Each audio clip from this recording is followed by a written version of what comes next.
Hello, everybody. Welcome to this chat. It's called Understanding Authenticity. So I'm going to give everybody just a second or two to hop on, and then we're going to get started. I think that the reason why I chose this this topic is because it's sort of like a buzzword. Like people do, they're like, oh, you have to be authentic, or you have to be transparent, or you have, like, they go on and on and on, like it's something that you wouldn't be. And so what I end up seeing is a lot of people that are trying too hard to be authentic and transparent and all of that, instead of just being. And so one of the things that made me really think about this topic was I was listening to a video the other day, and I forget who it was by. Do you remember who it was by, honey? It was this doctor. Eric's in the background today. I remember it, but I don't remember it was this doctor, and it was great because it was all about sort of what happens when we, what happens. It was a doctor. He was like talking medically what happens when we deny our authentic self. And so I really started thinking about this authentic self idea, and how we see so much in social media and all over about being authentic, and how, this is who I am. And if I'm just nasty and rude, well, you just have to take who I am. And I thought about this doctor's version of like authenticity. And then it really made me start sort of thinking about temperament, and how often what happens is we're sort of raised in this culture that is just like, well, this is who I am. You just have to put up with it. This is just who I am. And how destructive it is, and how not authentic it is. And so I was really thinking about this idea that authenticity comes from our temperament. It comes from something way deeper. So before I really dive into that, I wanted to talk about something really funny. So Eric and I have this business coach, and he has these great cards. If you're ever in the need of building or helping or growing your online business, James Wedmore is an amazing coach. We love him. Anyway, so he has these cards, and I thought this was great because this really applies to you and your walk with homeschooling, your walk with your children, your walk with your partner, and everybody around you as you start to sort of sort out your inner work. It says there are people in this world that will never become their best self until you become your best self.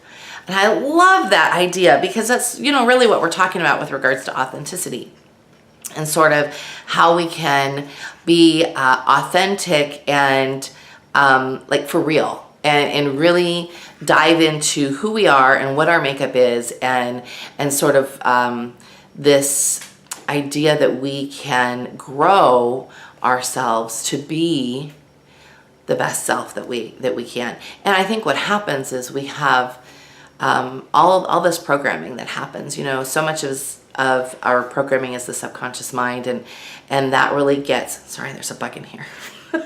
That really gets us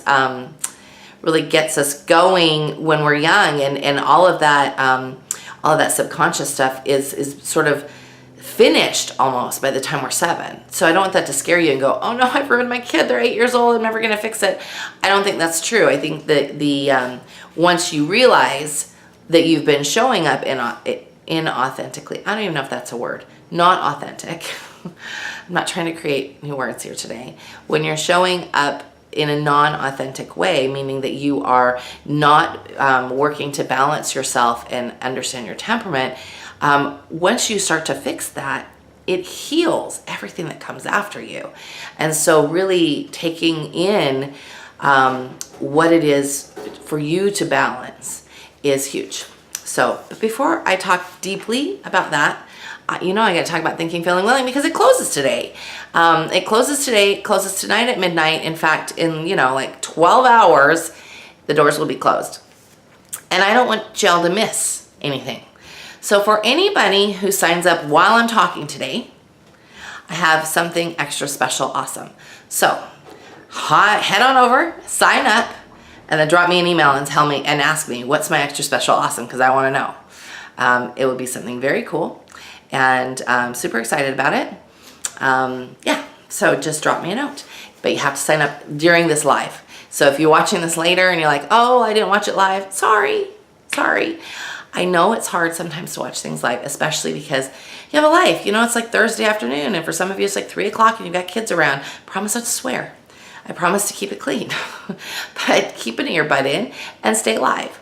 I also want to show you, I'm super excited because, and these are going out. So anybody who has a Planning for Peace order in with me, they will be on their way. We're working through the backlog, and we had a backlog because we were waiting for the new ones. And I just got super excited last night and started with the washi tape. So I have a little problem with washi tape, not in a bad way, but I go through and I color code the kids. And so I was super excited. I love the Planning for Peace Journal. And I love the sort of the updates and changes that we made this year. They weren't major. They were just sort of adding some things here and there. But I think you will like it, especially if you've done Planning for Peace in the past and you loved it. Even if you didn't love like what you had to do while you were working it, even if you didn't love the inner parts of it, sometimes it's painful. I'm super excited for you to get your new one because, like I said, it's fun. And I changed the back cover. I put some of my favorite quotes on the back cover, and it's funny, Ophelia says, washi tape is never a problem. No, it's not. It's just when I go to like someplace like Michael's and, you know, there's like a whole row of washi tape. Eric's like, you just need to keep on walking. Yes, all right, I'll just keep on walking. My problem is as long as I don't get on Etsy, then I'm okay. Anyway, so I want to encourage you, when you get your Planning for Peace journal, get out your washi tape. I will tell you a secret I found. In fact, let me grab it really quick. For simple color coding, I found this on Amazon. In fact, I used birthday money for it. It wasn't very expensive, less than $20, and it's a whole bunch of rainbow colors. And that's really good because I have kids that have special colors that they like. So that's a really easy and inexpensive washi tape purchase for you to decorate your journal. So I just wanted to share with you how excited I am. We will be talking about the course that comes with it next week. I have family coming in and they're going to occupy my time for the next 4 days. And then as I come up for breath, next week we'll get all of that scheduled. We'll get all of the dates scheduled. And so if you're a Thinking, Feeling, Willing member, keep an eye out. Make sure that you are signed into the new site, that you have gone over to the beautiful, awesome that it is, and that you go to Mom Lesson 6 and you sign up for the email updates for Planning for Peace. All of it will take place off of social media this year. So you'll want to make sure that you have signed up to get those email updates and that you've confirmed your email and everything so that you can get those updates. We will be announcing the dates for each of the gatherings, which will also not be on Facebook. They will be off through Zoom, through live chat, so you guys can talk back with me and we can go back and forth. If you are not a Thinking, Feeling, Willing member, again, you have 12 hours to sign up. You should grab it and get busy. But if you just join us for Planning for Peace, well, that's great too. So we will be announcing in the next couple of days where you can buy the new version. You can buy it in hard copy already from our publisher, and there's a link to our publisher in our store on our website at waldorfessentials.com, so you're welcome to go there, and you can grab your copy from the publisher, or if you're somebody who likes to just print out the pages you need, we will have the new one available, I'm hoping this afternoon. And but what I would do is make sure that you're on our email list, and you'll get an announcement of it. We'll also make an announcement here on Facebook and on Instagram. So I'm super excited. If you have one from a previous year and you have the digital already and you're wondering, hey, I want to play, I want to be able to go through the course again, it's all good. We'll make sure that you have a link for that, and you'll be able to sign up for the course as well. So if you don't get an email for that, and the next week, drop me a note and say, hey, I didn't get an email for that. I have Planning for Peace. I bought it last year or the year before, and I want to keep using what I have. Then let me know, and we'll make sure that you're part of the planning. We want to always when you buy something once, even though we're not going to give you the new copy, we'll always bring you through with the training. I want to make sure that you have the tools that you need to, to have a really successful year. So there's that. There's that we were talking about. Okay, what's next on my list here? Okay, so I think that's it. We're going to talk a little bit more about thinking, feeling, willing at the end. Stay to the end, especially if you're not a member and you're on the fence and you're trying to figure out, hey, is this really for me? The number one way that you would know if this is really for you is if you like these trainings that I give. This is this much of what I give in Thinking, Feeling, Willing. So we have regular trainings for our Thinking, Feeling, Willing members and awesome stuff that is not available to everybody else. So it's a great way to get the training in the depth that you need that you will not find anywhere else. Nowhere else. Nowhere else in Waldorf land, nowhere else on the internet. This is where you'll find it. And anyway, so let's get going into our topic some more. So with regards to authenticity, like I said, I am constantly watching people go, oh, you need to be authentic, or you need more transparency there. And so we have this idea, especially in the social media world, that we have to either let all of our ugly hang out, like every nasty word that we want to say. Like, it's funny to me when people say, and this is not against you if you enjoy the F word, because you know what? I enjoy it every now and again too, like in the Sam Jackson way. Anybody that can swear like really, really well, I'm like, high five to you. While that's not how I usually talk, there have been times when it has escaped my lips. But what makes me just laugh is when people say to me, well, the F word, that's me being authentic. That's you not able to find a better word. That's you being frustrated. It's not you like being authentic. Authenticity has nothing to do with the words that you say and everything to do with the actions that you provide and the way you sort of walk through life. So we have this idea that authenticity is one thing based on our culture and what we see in social media. And, this idea that people need to be authentic in order to do that. They just have to just be who they are. And yes, you should be who you are. Yes, yes, yes. But you have to ask yourself, in that journey, do you like who you are? And are you being your best self? Are you showing up as best as you can? Here's the deal. If you don't care, you won't be watching this anyway. If you don't care and you just show up as you are, well, then that is like who you are. And that is your authentic self for sure. But if you are instead somebody who is striving to sort of soften those rough edges, that's what we're doing with this inner work piece. So I mentioned at the beginning we had been watching this guy on YouTube that was a doctor, and he was talking about how denying our authentic self creates disease in the body later, which I was, for one, like completely floored, because he was a general practitioner, so he was not a natural doctor. And I will absolutely dig up the link if y'all want it. I can put it in the replay for YouTube, and if I forget, please just ask me. So a good friend sent it to me, and I was just floored by the truth that he was just dropping. I just loved what he was saying. And I'm laughing at you. Christina says, I don't trust people who never cuss. I know a lot of people who never cuss. They might say fiddlesticks instead. And I trust them. Maybe you need to meet some people that don't. Anyway, so this whole documentary, it wasn't very long. It was maybe 20 minutes. And he was talking about what we do as we're in that early stage of childhood, that time when our subconscious is being built.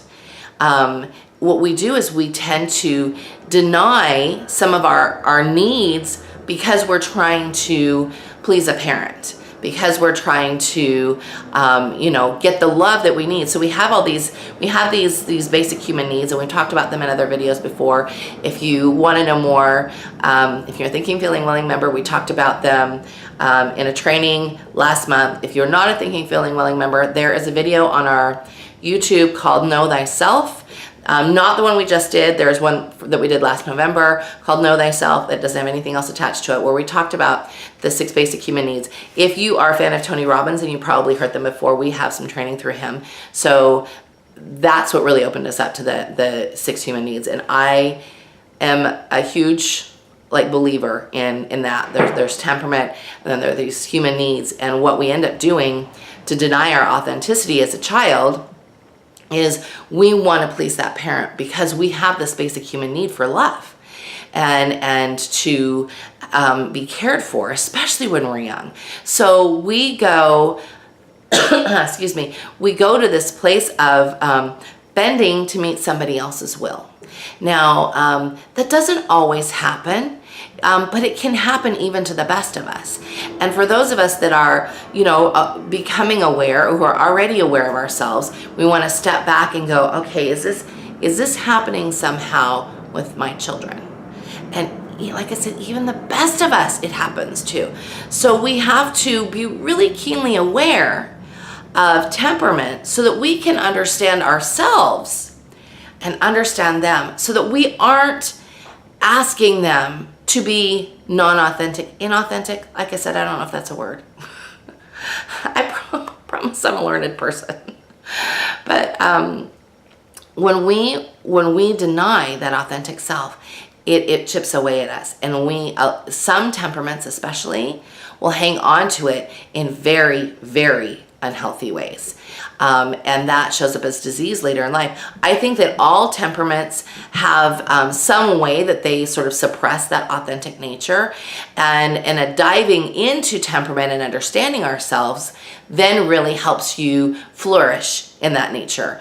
Back to this idea that, well, this is just how I am. If you are truly ready and willing to dive into how you show up, then you look at what a balanced person for this temperament might look like, and you compare to how you're showing up, and you ask yourself, is this really authentic? One case that there's a couple that come to mind, but I have a dear friend who we've been talking about her temperament, and I'm not going to share any names. But we've been talking about this need for her to be busy, and this need for her to rush through things, and how sometimes she does not, because it could happen. And I'm talking about a sanguine temperament. I actually have a couple of friends that I'm working with right now that are going through this. But what happens with the sanguine is, if they have not developed enough empathy, then they are really easy to dismiss somebody. Like, I don't need to hear that. I want to walk away. And even if they have worked to develop their empathy, what can sometimes happen is, because it's so uncomfortable for you to slow down and to hear what they have to say if it's critical, you just find something else to do. It's easy to distract yourself. It's easy for you to decide, this doesn't work for me, I'm taking my ball and going home. And that's often the mechanism of the sanguine, and that is not authentic. Even though, yes, that's what a sanguine would do, that's not what a balanced sanguine would do. So a balanced sanguine would come to the table and say, I'm listening, I hear you, even if it's uncomfortable. So we have to sort of chip away a bit at sort of the natural man, if you will, like how we just show up as, like, come as you are, and we have to then decide, what is it that I'm seeking? Am I seeking a space where I can get along with many people, and where I have insight and I have less drama in my life, and I understand myself, and I'm working on my anger, and I'm working to not be, where the choleric might be overly angry, the melancholy might be overly depressed. If I'm working to balance all those people, or all those situations, all those feelings, emotions, that is authenticity. That is being authentic. When we have taken the time to study and know who we are, that is being authentic. Does that mean we're going to be authentic 100% of the time? No, because we're human beings, and that does not often happen. But the more you strive, the easier it gets. The more you do it, It's like a muscle. So the more you do it, the easier it is for you. The more you work to, like somebody like me as a cleric, the more you work to hold your tongue, it gets easier. I promise it gets easier. Whether it be with your kids or with somebody who just irritates you, or you're like, come on, get to the point. You find ways to not have that body language of, come on, let's go. You step back and you start to listen. And you become the person that's listening. What happens when you do that is so magical and beautiful. The world opens to you in so many ways, because you're not just seeing how your temperament sees it then. You are beginning to see how other people see the world, because you have stopped, you have humbled yourself to understanding, and you have taken the time to understand where they're coming from. So I want you to consider the last few conflicts you've been in. And you're going to consider your temperament at the same time. And in doing that, I want you to see the seeds of the conflict. Where did they come from? What was the what was the mechanism for momentum that helped it grow into the ugly that became the conflict? And at what point in that could you have, even if it's not your fault, because nothing's ever our fault. Nothing's ever our fault, right? But at what point in that conflict could you have taken a step back and changed the course of the conflict? Even if it was something that needed to happen, even if it was a situation where you needed to have a parting of ways with this person, or you needed to have a change be made, even if that was the necessary outcome, was there a time in that conflict where you could have slowed down and considered the other possibilities? When we can start doing that, we become peacemakers. We become builders of worlds. And that only happens when we become our authentic selves and we remember who we were before all that programming that happened. Because underneath there, like I said, I truly believe that temperament belongs to your soul. Then that piece of that human authenticity sits on top. And then you have all this other stuff that happens to us in life, right? They're born to a family that really wanted us, and we were a really wanted child, and a family that really worked to nurture us. That doesn't mean that we always got our way. There's this funny, interesting thing like, I'm being abused. Well, why? Well, because I'm not getting my way. No. That's not how life works. When we are working to nurture a child in our home, or our parents working to nurture, as adults, we can step back and we can look at what the circumstances were. It's really easy to be angry and upset at our parents when we don't take the time to consider what their situation was. I had a huge change in how I felt about my own parents, and I love my parents dearly, my mother especially, and my stepdad, love them dearly, but I have a very estranged relationship with my birth father, but I have come to a place where I can forgive him. That doesn't mean I have to be with him. And there's something very magical that comes from really taking the time to study your temperament, study their temperament, and study the conflict. And that's not like overthinking, but just studying the conflict and studying how they showed up based on their own past and their need for authenticity, that they weren't showing up their best selves. So it's this space of understanding that other person. So you see, I can have empathy for my birth father. I don't have to have a relationship with him, but I can have empathy for him. I can know and understand some of his childhood and see how those became the seeds for the abusive person that he became. Doesn't mean I have to be with him, be near him, because he still continues those beliefs and those actions, but I can absolutely have a boundary and forgive him for it.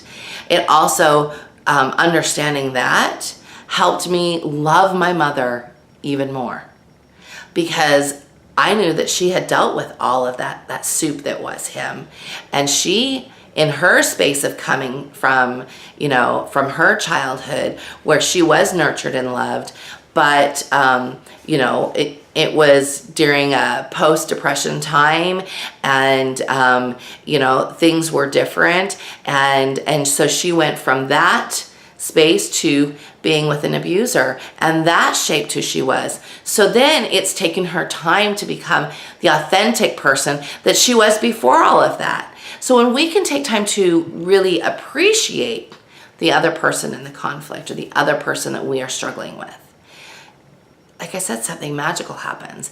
And we gain a better sense of our own authenticity when we can look at somebody else. And it gives us the opportunity to slow down, to look at everybody else, to sort of reflect in a way that gives us more pause. It gives us a better appreciation, and it allows us to be more balanced in our own temperament. So I'm going to grab some questions over here. So let's see, Ophelia says, can we go back to previous Thinking, Feeling, Willing trainings if we just joined recently? Yes, ma'am. It's actually in the program. I think the heading is miscellaneous audio and video trainings. It should be there. It should be there. If it's not and you have trouble, just shout. Christina says, sometimes I carry a rose quartz with me in a pocket to remind me to slow down and be like Buddha, take things in stride and have empathy. Yes, ma'am. I think that's so good. I love rose quartz. Like we have crystal grids all over the office, and we're major like rock fans. But any kind of key that you can put in your pocket to help you remember is a good thing, whether it be a rose quartz, whether it just be a stone that you pick up off the ground, so that when you put your hand in your pocket, you go, oh yeah, this is my reminder to slow down and breathe deep and listen. It doesn't mean you'll always be good at it, but it does mean that it's a start. Tally said, I wasn't wanted as a child by my dad and my stepmother. My brother and I were basically just an annoying piece of baggage my dad had to carry around. See, honey, that's so sad to me. I wish I could give you a hug. I love you. I know Tally in person, and she is a very loving and giving human being. And what tends to happen when we grow out of a situation like that is because we had so much taken from us, we become the person that gives it and gives it and gives it, and people walk all over us. And so we have to be very careful, and we have to really dive into, okay, what's an authentic space? What's a reasonable space for me to be giving and for me to hold my own boundary? Because when we grow up in a situation like that, we feel insignificant, that the only way that we can connect to other people is by giving more of ourselves that we don't have. And that will come at the detriment of your health. Like you will hurt yourself. You will kill yourself if you're not careful. And so you really want to listen to the way you speak to yourself, to people around you. One of the friends, like I said, that I was working with, she's struggling with her son a little bit, and because he doesn't like himself, and she's like, I just don't understand. I'm affirming all the time, and I said, yes, but you're also affirming in the negative, because I hear you say all the time when we're together, dang it, I'm so dumb. Why did I do that? Instead of giving yourself the grace that you need to and fixing the habit, breaking the habit, if there's a habit that needs to be broken, you spend time being mad at yourself. Guess what? Your kids see that, ladies. If you are constantly talking about how dumb you are, how you're not worthy, how poor you are, how money doesn't grow on trees, how you don't like where you live. If you are filling your space with that energy, guess what? That's what they're soaking up. That's what they're taking in. That's what you're building in that subconscious place that is almost completely filled by the time they're 7. By the time that veil closes, it's almost completely filled. So if you have been doing that, it's time to correct that. It's time to get into a space of, wait a minute, that's not authentic. Telling it like it is not authentic, because guess what? No matter how thinly you slice a magnet, there's still two sides. Always. Always. So there's always two sides to everything. And usually what I tell people is yours, mine, and the truth. Because the truth is somewhere in the middle. So to be, excuse me, to become the authentic person you want to be, you have to realize that what comes out of your mouth is what they're soaking up. And it's not just them. It's people around you. So I'm going to challenge you. If you're in a spot, and I know some of you are, and you've expressed this to me, where you feel like all the good friends you had just sort of left you, sometimes you have to ask yourself, am I the problem? It is my lack of being able to show up authentically part of the problem. Doesn't mean it always is, but it's definitely a place to look at. Okay, I'm going to grab some other comments here. Christina says, yes, forgiveness. I tell myself that they did the best they could raising me with all the tools they had or didn't have. Yes, ma'am. Yes, ma'am. It's so healing when you can really, truly feel that. Having said that, she says, for my sanity and emotional health, I do not have a relationship with either parent, but rather love them from afar. And you know what? I think that's perfectly okay. I think that as we grow, we start to look at things that our parents did in a whole new light. As our children grow, you know how many times in the last year, with all the struggles we had with our adult daughter, that I had called my mother and said, I am sorry I was such a brat when I was 18 years old. She's like, oh, honey, it's okay. Because we start to turn things around and we start to really see some things for what they were. And you know, that's where that hindsight's always 20/20 thing comes in. We have to really be able to be proactive about it as it's happening and ask yourself, okay, how can I change the situation without making it crazy? Let's see, other questions here. Let's see, some sad eyes. Yes, I know, but you know, y'all can fix it. Vanessa says, yes, the first time I heard my son say, I can't do this, I'm stupid, it truly hit me that I'm passing down to him. I stopped, but then it's been hard. So here's the deal. Here's what you have to do.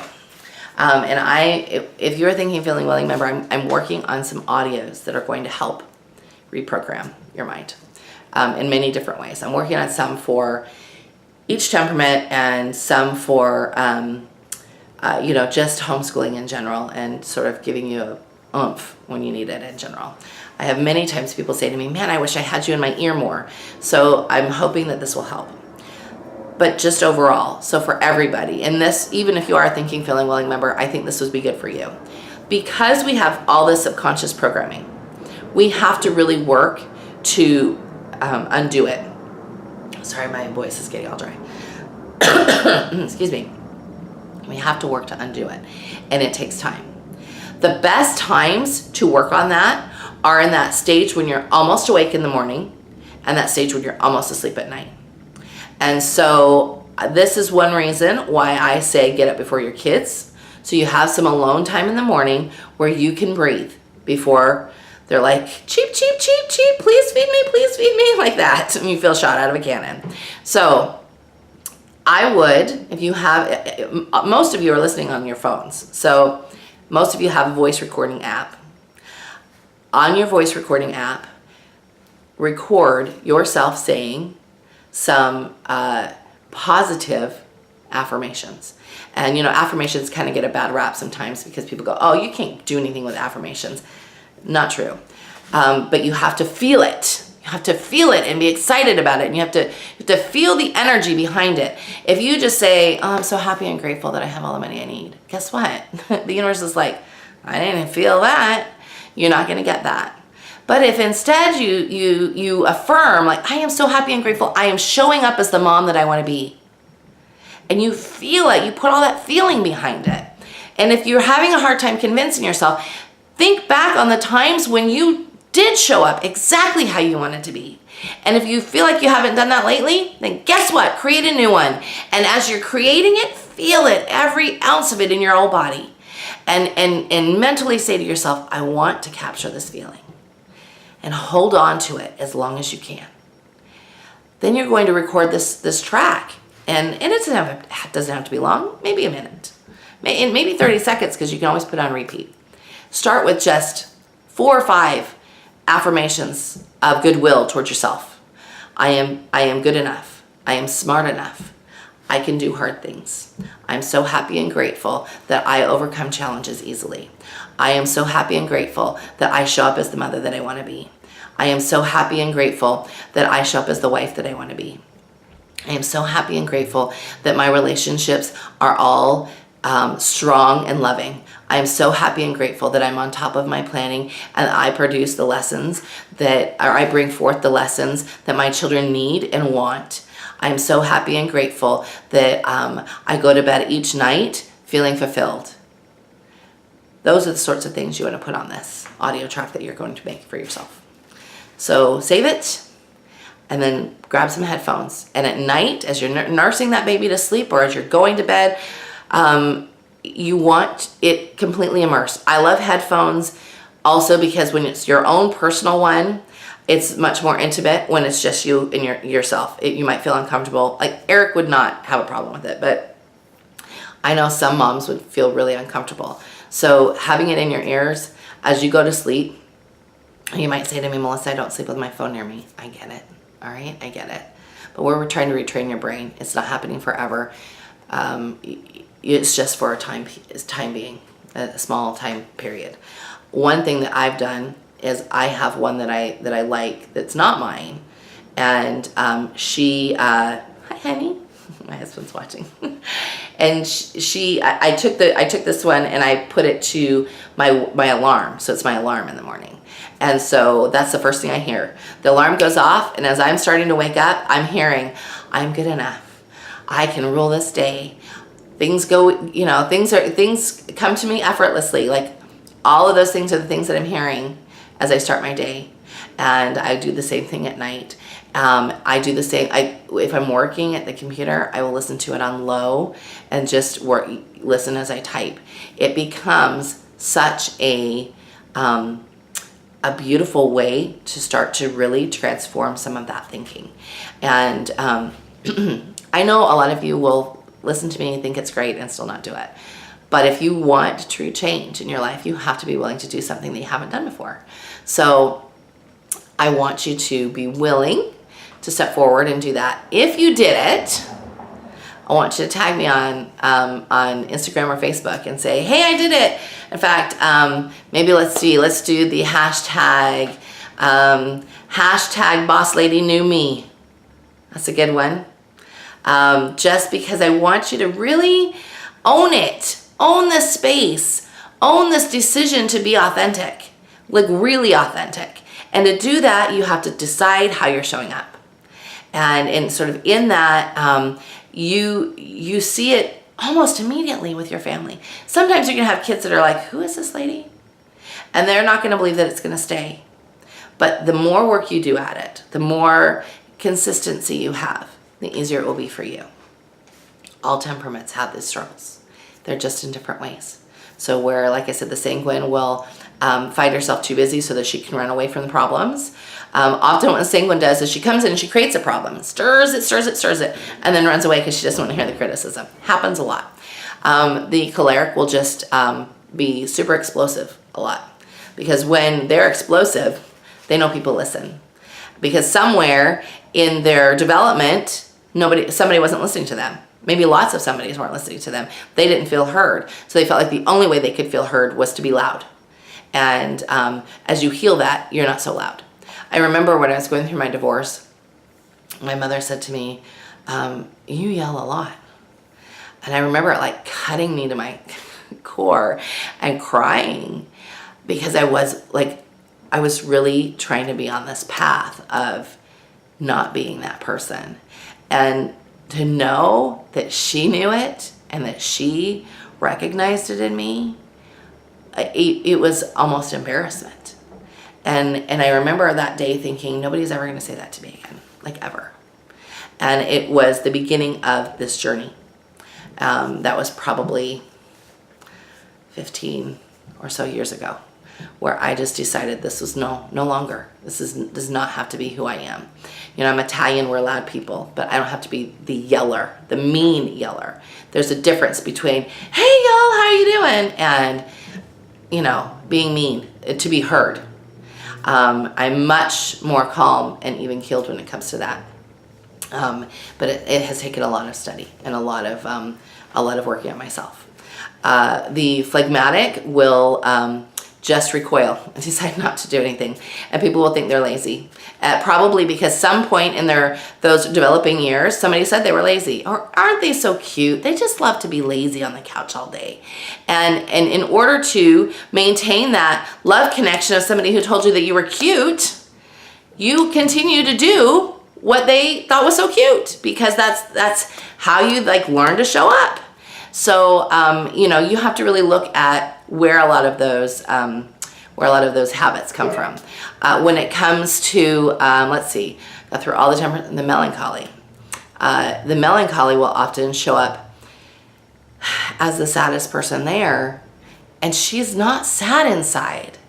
She's not sad inside, but because she's gotten reinforcement from that space, from those first years in life, everybody was so worried about her and being sad all the time, and everybody was so worried and maybe doted on her more than she needed to. She is not convinced that she has the strength, the worthiness, or the ability to walk forward and be strong. And so to find that authentic self in you, you've got to chip away at that temperament of yours and work to balance. Balanced temperament is authentic self. And it's not a matter of suppressing. It's not a matter of suppressing anger. It's a matter of, or suppressing sadness, or suppressing anything. It's a matter of reframing and looking at things and looking at the lesson in things, and really truly understanding that this too shall pass, and that we can get through this into the next space. But it doesn't happen if you don't work. So it's really funny, as this video, we started out with like 20 people and now there's like 9. There are 12 people that went, you know what, that's too hard for me, I'm gone. It's all good. I understand. Or maybe you just had a crying baby. It's all good too. So, all right, I am going to finish up here. If you've got any questions as I'm prattling on with the next little bit of this, please shout. So, I'm dropping cards. Talked about radical responsibility. Subconsciously breaking old ties. Sorry, let's see. Tally says, I was always told I was bossy. Maybe I don't know my temperament. I think you do. I think what happens is because you had the other, you became bossy. And, oh, that's fun. My Facebook feed just stopped. It's a good thing we have backup. We've done this too many times to not have backup. If you guys are listening on Instagram, stick with me. I'm going to get live here on Facebook again. Go live. Okay. Don't know what happened there. I have like strong flipping in the internet. All right, let's see here. Here's my card that I dropped. So, I'm going to talk about thinking, feeling, willing for a moment. And if you are not a member, you should really listen up, because we're going to talk about some pain points that I hear all the time. There's so much to learn, and it feels so big. I get it. Like, you come to this method of learning, and you're like, this is awesome. And you guys can hear, my people are getting ready for family to come, so people are dragging chairs upstairs. It sounds really loud down here. But there is a lot to learn, and wouldn't it be nice to have a guide to do it with? Like, wouldn't it be nice if somebody held your hand? And not just me, but also a community of somebody's, a community of women who have been there, and some dads too, who have been there, who have walked this path and have figured it out. And so that's really and truly the, you know, the sort of the heart and core of this program. I have a lot of moms say to me, that this is a lonely path, and that they're trying to learn, and they're struggling to learn online, and really and truly, this is a beautiful way to sort of learn, because you won't be lonely. Yes, you might be lonely if you're still having struggles finding people near you, but you'll always find a friend in our support group. And I love that our support group is not on Facebook anymore. If you're a Thinking, Feeling, Willing member and you haven't hopped over to the new support group, you need to do it like today, because wow, I am super impressed with the functionality that we have, and the things, the momentum that's being built over there.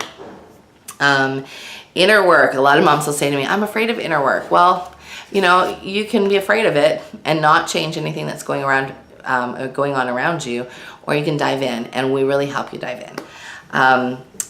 A lot of families have big families and they're trying to sort out, like, how do I teach individual lessons? How do I, really get this going so that it doesn't feel like it's mishmashed or haphazard?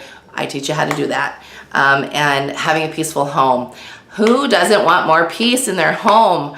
My goodness, that is probably the number one thing that people end up coming to me for. They'll send me a message and say, having all these struggles and, nobody's behaving and I think everybody's on the spectrum. I love that when people are like, I think everybody's on the spectrum.